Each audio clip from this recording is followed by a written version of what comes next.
तैनात गरिएको छ। यसको कारण चाहिँ काठमाडौँमा अहिले वर्षौंदेखि चलिरहेको ताप्लेजुङको मुकुलुङमा बचाऊ अथवा पाथिबाराको संरक्षण बचाऊ भन्ने र त केबल कार निर्माण नगरौँ भन्नेहरूको वर्षौंदेखि चलिरहेको आन्दोलनको सिलसिलामा अहिले काठमाडौँमा बृहत आन्दोलन भइरहेको छ। त्यो आन्दोलनबाट कुनै अनिष्ट घटना नघटोस्, कुनै भौतिक संरचना नभत्कियोस्, मानवीय खलल नहोस् भन्नको निम्ति यसरी सुरक्षाकर्मीहरू तैनात गरिएको छ, देखिरहनु भएको छ। र तलबाट यसरी बृहत रूपमा मुकुलुङमा पाथिबारा बन्नु हुँदैन भन्नेहरूको बृहत र्याली आउँदैछ। यहाँलाई आज हामी देखाउनेछौँ र प्रत्यक्ष यसमा मुकुलुङमाका पक्षधरहरूले बोल्ने कुराहरूलाई हामी यहाँहरूलाई देखाउनेछौँ। यहाँहरू हेरेर सुझाव सल्लाह दिनुहोला।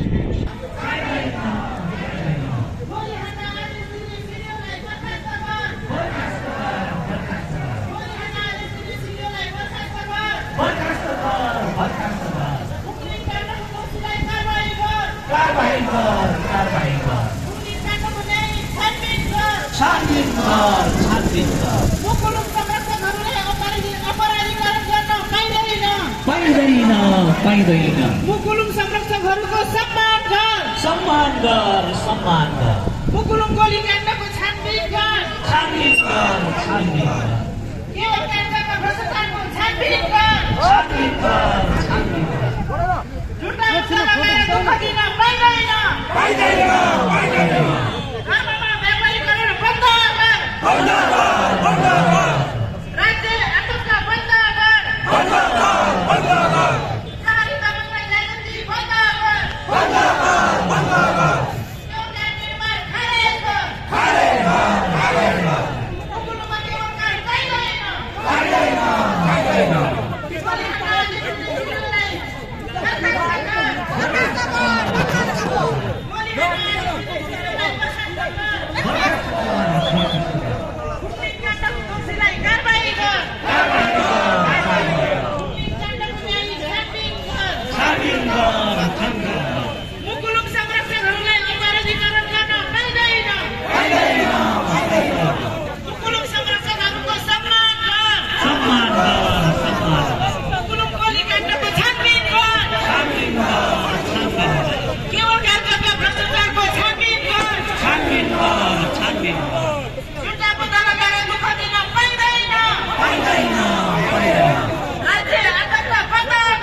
प्रहरी दमन र ज्यादती बन्द गर, बन्द गर, बन्द गर। केबल कार निर्माण खारेज गर, खारेज गर, खारेज गर। मुकुलुङमा केबल कार चाहिँदैन, चाहिँदैन, चाहिँदैन। गोली हान्न आदेश दिने सिडिओलाई बर्खास्त गर, बर्खास्त गर, बर्खास्त गर। मुकुलुङमा गोलीकाण्ड चलेको मुकुलुङमा गोलीकाण्डको न्याय छानबिन गर, छानबिन गर, छानबिन गर। फुङलिङ काण्डको दोषीलाई कारबाही गर। मुकुमलुङ संरक्षकहरूको सम्मान गर। संरक्षकहरूलाई अपराधीकरण गर्न पाइँदैन। मुकुमलुङ गोलीकाण्डको छानबिन गर। केबुल कार जग्गा भ्रष्टाचारको छानबिन गर। धर्ममा व्यापारीकरण बन्द गर। राज्य आतंक बन्द गर। केबुल आदेश दिने सिडिओलाई बर्खास्त गर।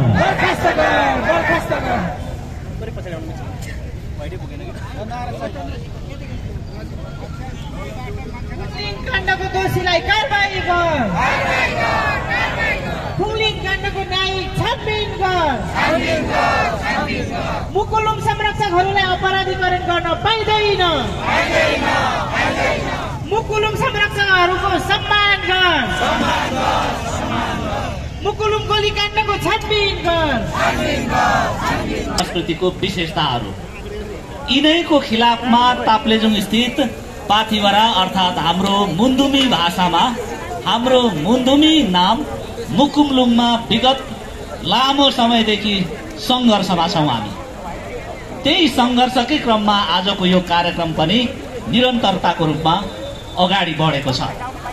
यसै सन्दर्भमा अब हामीले विभिन्न प्रबुद्ध व्यक्तित्वहरूलाई यहाँनिर निम्ति आएका छौँ र उहाँहरूको विचार र उहाँहरूको दृष्टिकोण अब केही समयसम्म सुन्नेछौँ। आखिर राज्य किन यसरी आक्रामक रूपमा कुनै पनि सीमित समुदायको लागि अथवा कुनै पनि सिङ्गो धार्मिक र सांस्कृतिक महत्त्व बोकेको मुकुमलुङमा एउटा दलाल व्यापारी अथवा कर्पोरेट मालिकको लागि चाहिँ सरकार अगाडि बढिरहेको छ।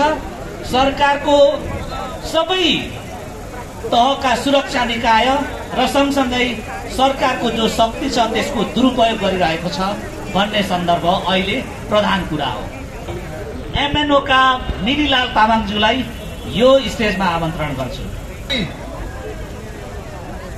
सर्वप्रथम हाम्रो यस सङ्घर्ष समितिका लिडिङ गर्ने लिडरज्यूहरू सम्पूर्णमा जयमङ्गलको सल्लाह टाक्न चाहन्छु। सम्पूर्णमा जयमङ्गल।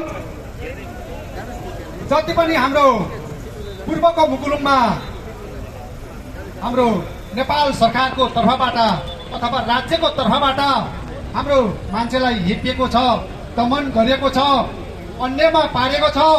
यो अन्याय पारेको विरुद्धमा नेपाल भरका जति पनि मूलवासीहरू आज उपस्थित भएका छौँ। यो हाम्रो आन्दोलन तेस्रो जनआन्दोलन भनेर घोषणा गरिसकेका छौँ। अझै पनि हाम्रो यो सिधा सादा जनताहरूलाई नेपाल सरकारले अथवा भ्रष्टाचारी नेताहरूले पत्याउनु भएन भने हामी यति मात्रै होइन, हामी देशभरि नै हामी ठाउँ ठाउँमा चोक चोकमा हामी आन्दोलन गर्नेछौँ।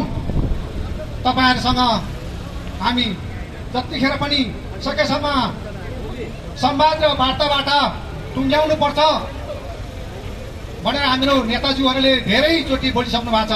यो धेरै नै भयो, यो अत्याचार भयो। अब हामी त्यो विषयमा हामी मान्नेवाला छैनौँ। हामी चारतिरबाट हामी यो देशका भूमिपुत्र, हामी यो देशका मूलवासीहरूलाई तपाईँहरूले टेर्नु भएन भने हामी यो 3 नम्बर प्रदेशमा मात्रै होइन, नेपालको सातै प्रदेशमा हामी जनआन्दोलनको घोषणा पनि गर्नेछौँ। म धेरै बोल्न चाहेन मित्रहरू, पछि हाम्रा नेताजीहरू धेरै हुनुहुन्छ, उहाँको पालो दिँदै अबको जनआन्दोलन योभन्दा धेरै बेग्लै हुनेछ। नेपालमा धेरै किसिमको आन्दोलनहरू हाम्रो विभिन्न सङ्गठनहरूले यो कुराहरू बुझ्नेछ र हामी सबैजना एक हुनेछ भन्दै म यो जुन आजको यो सभाबाट मेरो यो 2 शब्द यहाँ अन्त्य गर्दै म बिताउन चाहन्छु। जय मङ्गल, जय मूलवासी। धन्यवाद मोतीलाल तामाङज्यूलाई। अब म एउटा कुरा के पनि आग्रह गर्छु भने हाम्रो सबै पहिचानवादी सङ्घ संस्था कुनै पनि राष्ट्र र राष्ट्रियताप्रति प्रतिबद्ध भएका तपाईँ हामी आदिवासीहरूको आन्दोलनमा कुनै कुनै ठाउँबाट कहीँ कतैबाट गन्ध पनि आएको कुरा पनि यहाँनिर आएको छ। तर हामीलाई यो आन्दोलन छिचल्न र हाम्रो अस्तित्व र सभ्यताको आन्दोलन गर्नको लागि कुनै पनि आर्यघाटमा पुर्याएर सद्गत गरिसकिएको राजतन्त्रको हामीलाई आवश्यकता पर्दैन। यो चाहिँ मैले तपाईँहरूलाई सम्पूर्णलाई जानकारी गराएँ। र यसै सन्दर्भमा अर्को एकजना वक्तालाई आमन्त्रण गर्छु। यहाँनिर पहिचानवादी मोर्चा सङ्घीय सदस्य बुद्धराज स्याङतानज्यूलाई यो स्टेजमा आएर आफ्नो भनाइ राखिदिनु हुन आग्रह गर्दछु। धन्यवाद कार्यक्रम सञ्चालकज्यूलाई। आज लगभग 5 वर्ष क्रस भएर अगाडि बढेको आन्दोलनको सहभागी साथीहरू मुकुलुङको आन्दोलनमा, त्यसै गरी 7औं वर्ष प्रवेश गरिसकेको बोजिने आन्दोलनका उपस्थिति साथीहरू, आज यो देशमा जटिल प्रश्न उठेको छ। यो प्रश्न भनेको 2072 सालमा जारी गरेको संविधानमाथि नै प्रश्न चिन्ह खडा भएको छ। त्यो संविधानमा उल्लेख गरेको चिज के हो भन्दा आफ्नो भूमि, आफ्नो मौलिकता, आफ्नो संस्कृति संरक्षण गर्ने अधिकार प्रदान गरेको छ। त्यसकारणले यो संविधानमाथि नै प्रश्न चिन्ह खडा हुने गरी यो नस्लीय ओली सरकारले राज्य सञ्चालन गरिरहँदा, त्यो संविधानलाई कार्यान्वयन गरिरहँदा मुकुलुङमा गोली खानु परेको छ। के यही लोकतन्त्र हो? यदि लोकतन्त्र हो भने लोकतन्त्रमा जनआवाजहरू सुन्नुपर्दछ। तर त्यो जनआवाज नसुनिकन यदि गोली बर्बर बर्साउँछ भने त्यो के हुन्छ? त्यो लोकतन्त्रको नाममा तानाशाही हुँदछ। त्यो सामन्ती सरकार अगाडि बढिरहेको छ। त्यसकारणले यो लोकतन्त्रको पक्षमा, यो संघीय लोकतान्त्रिक गणतन्त्रको पक्षमा आजको आवाजहरू घन्किरहेको छ। ओली सरकार, तिम्रो कान छ भने यता सुन्नु, तिम्रो नजिकै छ।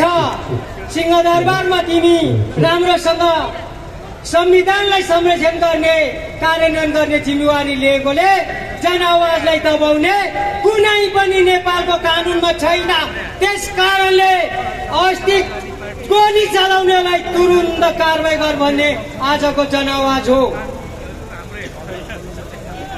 त्यो कारवाही गर्नुको बदला शान्तिपूर्ण मुकुलुङ यात्रा गर्दा के त्यहाँ गोली बोकेर गएको थियो र शान्ति पदयात्राहरू? तर शान्ति पदयात्रामा जाँदा त्यहाँ त्यो जहाँनिर यो देशको वातावरणीय हिसाबले पनि त्यो वातावरण ऐन विपरीत यसो प्रतिवेदन तयार गरेको हामीले भेटेको छौँ। त्यो प्रतिवेदन त्यहाँ भूमिको हिसाबमा पनि, सांस्कृतिक हिसाबमा पनि त्यो प्रतिवेदन, त्यो EIA रिपोर्ट छ। त्यो रिपोर्ट देशको कानुन विपरीत छ।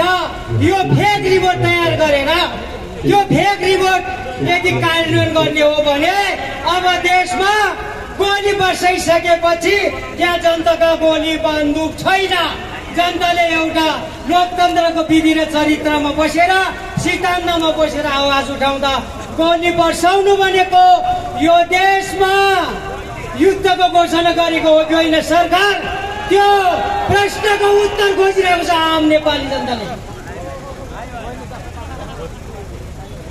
स्वास्थ्यको हिसाबले पनि केबुल कारको आवश्यक छैन। स्वास्थ्य विज्ञानले भन्न रहेछ, स्वास्थ्य विज्ञहरूले प्रस्तुत गरिरहनु भएको छ 3500 मिटर भन्दा माथि स्वास्थ्य एकदमै खतरा हुने रहेछ। त्यो स्वास्थ्यको वातावरणको हिसाबले पनि यहाँ चाहिँ लगभग 3800 मिटर माथि छ।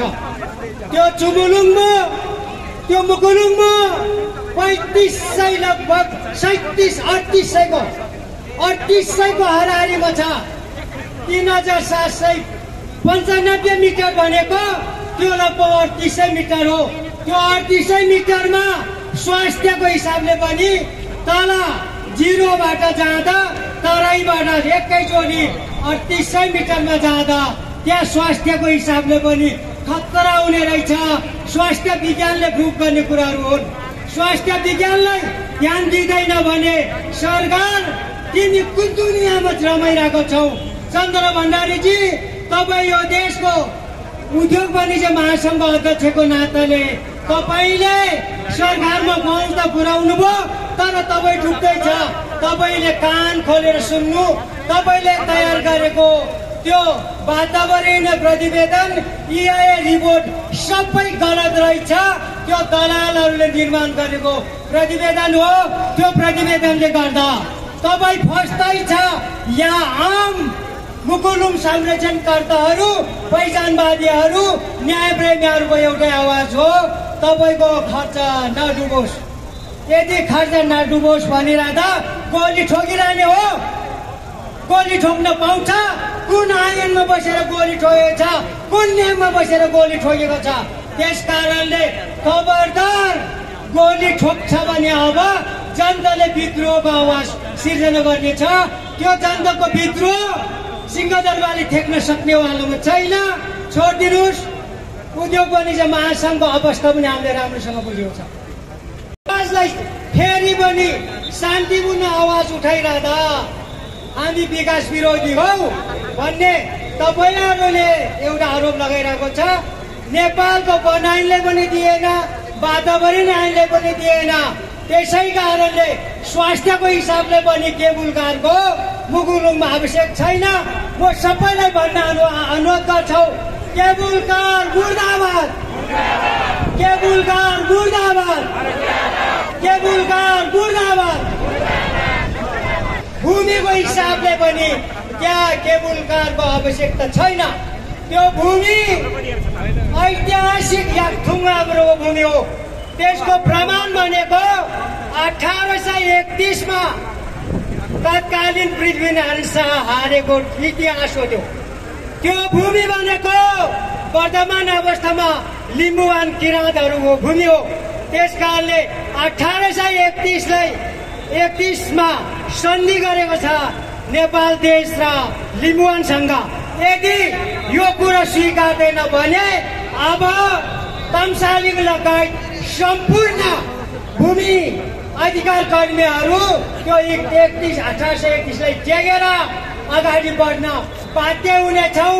त्यस कारणले भूमिको आधारमा पनि लिम्बुवान जनतालाई सोधिकन त्यहाँको रिपोर्ट, त्यहाँको आदिवासीहरूको भूमि अन्तर्राष्ट्रिय कानुनले स्वीकारेको, अन्तर्राष्ट्रिय कानुनमा नेपाल पक्ष भइसकेको कारणले त्यो भूमि नेपाल सरकारले जबरजस्ती तपाईँले सामदाम दण्ड भेद प्रयोग गरेर यदि अगाडि बढ्छ भने अब लिम्बुवान घोषणा गरेर विद्रोहको तयारी गर्नु नपरोस् भन्ने सुना ओली सरकार भन्दै म यो चेतावनी दिन चाहन्छु। त्यसै गरी त्यहाँको EIA रिपोर्ट जस्तो छ त्यसै गरी बोजेनी दुङयुल घोडायुलमा पनि त्यहाँ अप्पर तामुकोसी पीडितहरू पनि यहाँ जोडिसकेको छ। त्यहाँ पनि कुनै पनि प्रतिवेदन नेपाली कानुन, अन्तर्राष्ट्रिय कानुन स्वीकारेको कानुन विपरीत भएकोले यो दुईटै मुद्दामाथि तपाईँले बल जबरी दमन गर्छ भने अब तम्सालीको विद्रोह हुन्छ, लिम्बुवानमा विद्रोह हुन्छ, नेवाल्यान्डमा विद्रोह हुन्छ। नेवाल्यान्ड तयारी भइसकेको छ। त्यसै गरी उत्पीडित जाति, वर्ग, लिङ्ग, समुदाय सबै एकताको सन्देश दिँदै अगाडि बढिरहेको छ। यसैलाई अस्ति जे जतिलाई आरोप लगाएको छ, माथि बोजिर्नीमा आरोप लगाएकोदेखि मुलुङमा आरोप लगाएको, यो सबैको सुनवाई हुन कान खोलेर सुन्नु भन्दै म यहीँबाट बिदा हुन चाहन्छु। प्रधान कामीज्यूलाई आग्रह गर्छु।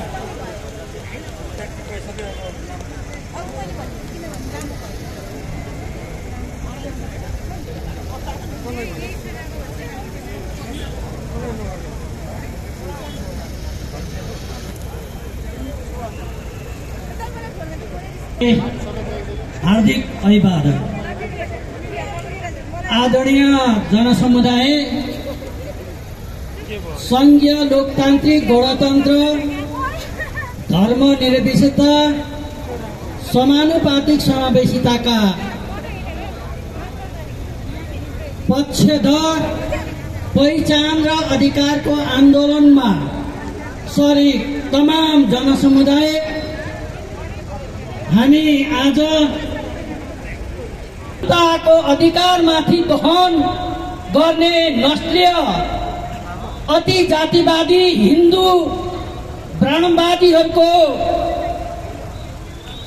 विरोधको कारण यहाँ हामी भेला भएका छौँ। अहिले हामी नेपालको ऐतिहासिक सुन्दर भूमि प्रदेश 1 लिम्बुवान किराँत प्रदेशको ऐतिहासिक ताप्लेजुङ जिल्लामा जुन मुकुमलुङ तथाकथित पाथिभरामा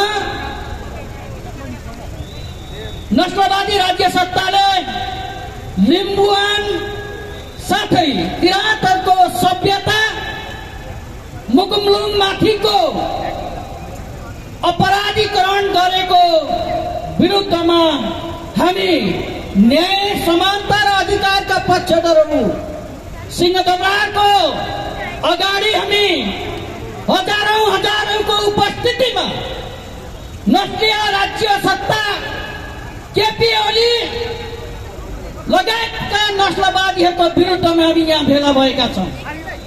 हामी रहरले होइन, मुकुमलुङ लिम्बुवान किराँतहरूको संस्कृति हो, सभ्यता हो। मुकुमलुङ नेपालको एउटा ऐतिहासिक भूगोल हो। त्यो भूगोलमाथि केबुलकाल लानु भनेको सुन्दर भूगोल माथिको दोहन हो। यसको हामी विरुद्धमा छौँ। मुकुमलुङमा कुनै पनि बहानामा केबुलकाल राखिनुहुन्न। यो ऐतिहासिक सुन्दरता माथिको अपहरण गरिनुहुन्न भन्ने हाम्रो खबरदारी हो। राज्य सत्ता आम उत्पीडितहरूको जगमा राज्य सत्तामा पुगेका तथाकथित जनताको मतमा मातेकाहरू केपी ओली लगायतका यो देशका हामी उत्पीडितहरूमाथिको अन्यायमा रमाउन पल्केका गृहमन्त्री, प्रधानमन्त्रीहरू जसले आदिवासीको अधिकार सुनिश्चित भएको देख्न चाहेनन्, जसले दलित माथि अन्याय गरिने रहे, जसले उत्पीडित जनतामाथि अन्याय गरिने रहे र उत्पीडित जनताको न्यायको बहानामा सिंहदरबारमा पुगेर भुवासको रूपमा उनीहरू रहिरहे। हामी खबरदार गर्दछौँ, मुकुमलुङमाथि कुनै पनि हालतमा केबुलकाल राखिनुहुन्न। यो भूगोलको जुन प्रकृति हो, त्यो प्रकृतिको सुन्दरता हो, त्यो सुन्दरतामाथिको अपमान हो। तपाईँको अस्तित्वको कुरा आउँछ, त्यहाँ तपाईँको ताली बज्नुपर्छ। तपाईँको रगत उम्लनु पर्दछ अन्यायका विरुद्धमा। तपाईँ हाम्रो नक्सा सर बोलाउन जरुरी छ साथीहरू, युवा मित्रहरू। त्यसकारण यो गीत सिङ्गो मुलुकलाई अँध्यारोतर्फ लग्नेहरूको विरुद्ध, सिङ्गो यो देशको शिर उठाउनेको सम्बन्धमा, भ्रष्ट सम्बन्धी संसारमा दाग लागेको यो कालो दागलाई हटाउने यो देशको गणतन्त्रको सन्दर्भमा यहाँलाई म गीत गाउन गइरहेको छु। जुन मुकुमलुङको सन्दर्भ वास्तवमा त्यहाँसम्म पनि हो। यो दलीय एक खालको मान्छेलाई दलन गरेर, समाजलाई दलन गरेर सिद्ध्याउन खोज्ने तत्त्वहरूको विरुद्ध गीत रहेको हुनाले यहाँलाई सधैँ मायावादी गीत गाइरहने मान्छेले आज यहाँ समक्ष पुगेर देश अध्यारोतर्फ धकेलिरहेको अवस्था हामीले बारम्बार टल्ल परेर हेरिरहन सक्दैनौँ। त्यसकारणले गर्दा देश जोगाउने विषय सारा पत्रकार साथीहरूको कर्तव्य हो, सारा चाहिँ नि एपिएफका सुरक्षाकर्मी साथीहरूको कर्तव्य हो, सारा आम 3 करोड मानिसहरूको कर्तव्य भएको हुनाले एउटा विधामा काम गर्ने एउटा गायक प्रवीण शर्मा पनि यहाँहरू समक्ष यो अभिमतबाट चाहिँ बाहिर रहन सक्दैन। त्यस कारणले गर्दा यो गीत यहाँलाई हाम्रो मुकुङ हाम्रै हो, हाम्रो सरकार, हाम्रो अधिकार। किनभने यो विश्वको दोस्रो युद्धपछि संसारले मान्यता गरेको मोडालिटी विकास विरुद्ध पनि रहेको हुनाले आदिमकालदेखि आदिमवासीहरूको मूलवासीहरूको सभ्यता संस्कृति र पहिचानलाई संसारले जोगाउनुपर्छ भन्ने विश्व मान्यताका हिसाबले गर्दा पनि र हाम्रो शिर छेदन गर्ने कुतत्व विरुद्धको हाम्रो आवाज हुनै पर्ने भएको कारणले गर्दा गीत सुरु गर्न चाहन्छु। छोटो मिठो खाली तपाईँलाई प्रस्तुत गर्छु। Thank you. ताली प्लिज, सबैले ताली। यो मेरो लागि होइन है प्लिज, तपाईँले जो आफ्नो शिर उठाउने सन्दर्भमा सबैले प्लिज टाइमिङमा ताली लगाइ। मेरो संसारभरि यात्रामा यो अभियान रहन्छ, तपाईँलाई थाहा छ। ओके, ताली पछाडि अलिक कम हो।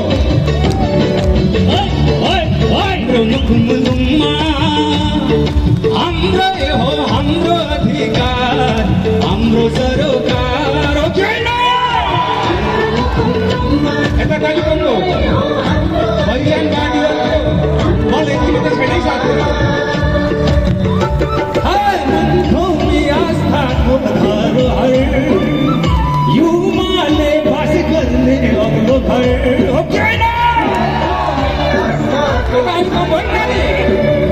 युवाले बास गर्ने अग्लो घर धागो टान्दैछौँ, धागो टान्दैछौँ हाम्रो मुकुङ जोगाउ मुकुङ, हाम्रो मुकुङमा हाम्रै हो हाम्रो अधिकार, हाम्रो सरोकार।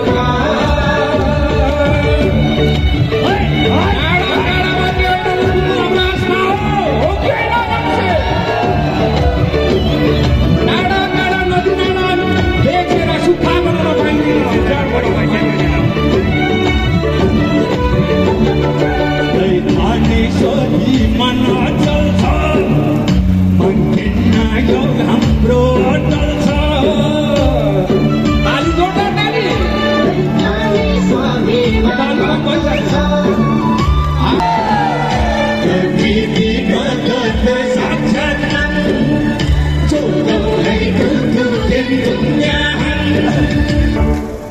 अर्को पनि छ है, तुरुन्तै गाइदिन्छ किनभने यहाँ आवश्यक मैले देखेँ।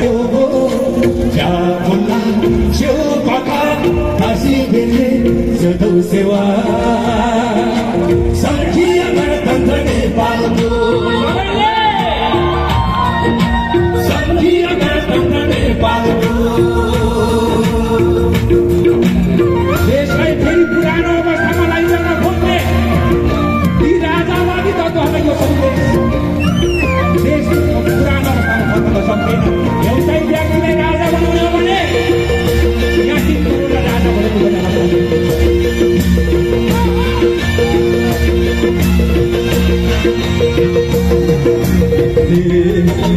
साथीमा राखौला सँगै रौला सँगसँगै हाँसौला। पूर्व पश्चिम उत्तर दक्षिण सङ्घीय विरति खिचौँ खिचौँ हाँसौला आफ्नै पहिचानमा बाँचौला। सबै वर्ग सबै जाति सङ्घीय विरति साटौला। नेपालको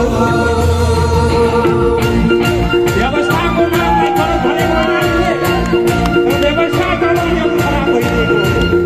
त्यस कारण यो व्यवस्थामा हामी पुग्न जरुरी छ।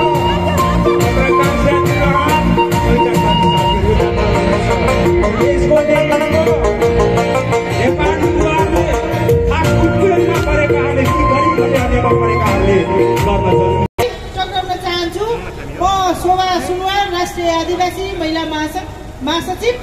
र आजको यस हाम्रो माइतीघर मण्डला फिपखियामा चाहिँ हाम्रो हामी चाहिँ यसमा आजको जुन यस र्याली तथा धरना कार्यक्रम प्रदर्शनमा छौँ। प्रदर्शनको क्रममा मैले दोस्रो चरणमा मैले कार्यक्रम सञ्चालन गर्ने अनुमति पाएको छु र अब मैले ढिलो नगरिकन हाम्रो आजको कार्यक्रमलाई अगाडि बढाउन चाहेँ र जुन मन्तव्यको चाहिँ क्रमलाई मैले अगाडि बढाउन चाहेँ।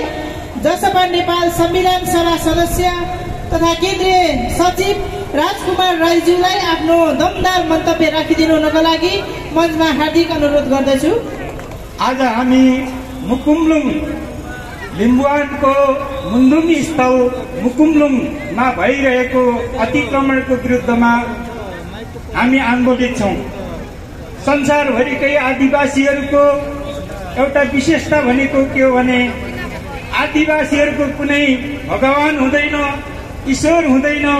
उनीहरूले पुज्ने भनेको प्रकृति र आफ्ना पुर्खाहरू। जहीँ पनि संसारमा पूजा गर्ने उनीहरूले प्रकृतिको डाँडा काँडाहरू, नदी नालाहरू, हिमालहरू, वन जङ्गलहरू त्यस्तै गरेर आफ्ना पुर्खाहरू। यहाँ मात्रै होइन, ब्राजिल कोलम्बियातिर एउटा 2-3वटा देशलाई ढाकेको एउटा पहाड छ, रोराइमा पर्वत। त्यो पर्वतलाई पनि त्यहाँका आदिवासीहरूले पूजा गर्ने गर्दछन्, त्यसमाथि आफ्नो आस्था विश्वास व्यक्त गर्न गर्दछन्। त्यसै कारणले त्यहाँका सरकारहरूले त्यो रोराइमा पर्वतलाई प्राकृतिक रूपमा जस्ताको तस्तै राखेको छ। अलास्कामा टिनाली पर्वत छ, त्यो टिनाली पर्वतलाई पनि त्यहाँको सरकारले त्यहाँका आदिवासीहरूले पूजा गर्दछन्, त्यो पनि जस्ताको तस्तै राखेको छ। त्यस्तै गरेर कैलाश पर्वत जहाँ बुद्धिस्टहरू, हिन्दूहरू, किराँतहरू सबैले मान्ने पर्वत, त्यहाँको चीन सरकारले जस्ताको तस्तै प्राकृतिक रूपमा राखेको छ। हाम्रै नेपालमा पनि 1 नम्बर प्रदेशमा ओखलढुङ्गा र खोटाङमा त्यहाँका ओम्बुले राईहरूले पूजा गर्ने लिप्चु र भुजु भन्ने पर्वत छ, त्यो पनि प्राकृतिक रूपमै छ। त्यसकारणले मुकुमलुङ पनि प्राकृतिक रूपमै हुनुपर्दछ।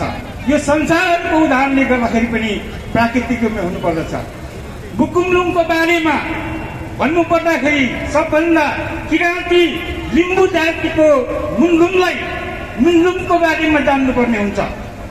लिम्बू जातिको मुन्लुङ अनुसार सबभन्दा पहिला लिम्बूहरू मानव सृष्टि गर्ने युमा माङले मुकुमलुङमा तान बुनेको मुन्लुङमा वर्णन गरिएको छ। त्यस्तै गरेर लिम्बू मुन्लुङ अनुसार 2जना महिलाहरूको कुरा आउँछ, एउटा मुकुमलुङमा अर्को फ्यामलुङमा। मुकुमलुङमाको छोरी तेल्लारा लाहालाङमा र फ्यामलुङमाको छोरा सुक्छु स्वाङफेबाको बिचबाट विवाह भएर उनीहरूका 8वटा सन्तानहरू 1.5 भागहरू नै वर्तमान लिम्बूका आदिपुर्खाहरू भन्ने भनाइरहेको छ। त्यसो भएको हुनाले मुकुमलुङमा लिम्बू जातिको उत्पत्ति गर्ने मुकुमलुङमाको निवासी स्थल भएको मुन्दुनी स्थल हो। त्यो मुन्दुनी स्थल हजार वर्षदेखि त्यहाँका आदिवासी लिम्बूहरूले पूजा गरेर आएका छन्, त्यसलाई मानेर आएका छन्, आफ्नो आस्था व्यक्त गरेर आएका छन्। र यसरी त्यो आदिवासी किराँती लिम्बूहरूको एउटा आध्यात्मिक धार्मिक स्थल हो। र नेपालले संयुक्त राष्ट्र सङ्घको सदस्य राख्दाखेरि नेपालको आदिवासी किराँत जाति भनेर अभिहित गराएको छ।